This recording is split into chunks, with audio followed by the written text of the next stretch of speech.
हम मीनू झा प्रणाम करै छी समस्त मिथिलावासीके। एकटा भगवती नोतैके गीत लऽ कऽ उपस्थित छी। संग दऽ रहल यऽ श्रीमती माला झा। कोशिश करै छी सब गोटेके नीक लागै। धन्यवाद। जय मिथिला, जय मैथिली। अगर गोकुल लाए नोतब घर में गोसाउनी है। अगर गोकुल लाए नोतब घर में गोसाउनी है।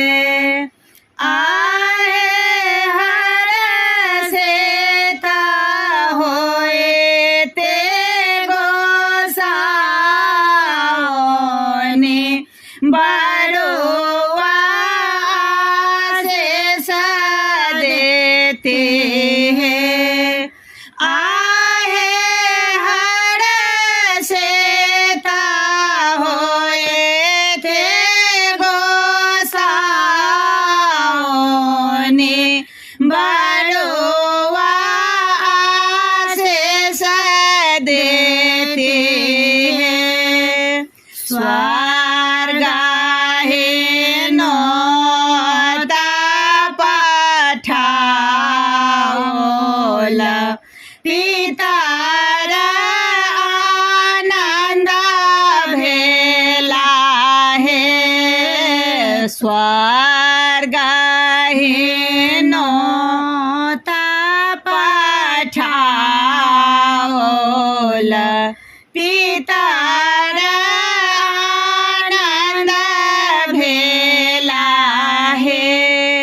आहे स्वर्ग सा आओता बाबा के बरुआ आशीष देता है।